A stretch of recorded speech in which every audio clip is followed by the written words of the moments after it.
guys, pauwi na tayo galing Bacalas. So nakabili na tayo ng fresh chicken at saka bumili tayo ng worth 23 real na beef eye, yung pang bulalo. Tapos isang buong manok na nasa mga 1.5 kilo. So it's fresh.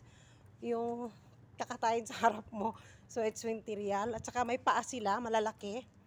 So bumili ako ng isang kg paa ng manok. Pero hindi pa siya linis, guys. So kasi yung friend ko, gusto niya yun. Masarap siya magluto. Kaya lilinisin ko yan sa Friday o kaya Thursday. Tapos Friday kakainin namin. So parang nag-exercise na rin ako, guys. So medyo nag-iba na naman ang panahon, pero medyo mainit-init pa din. So hala, oh. Akala ko nasan yung cellphone ko. Hawak-hawak ko pala. Ayan. So guess what?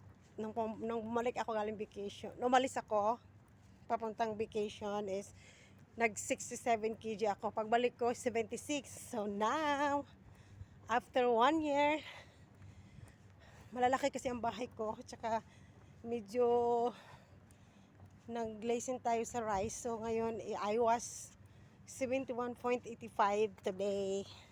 today's morning I checked. So hopefully I will back for 67 kg again.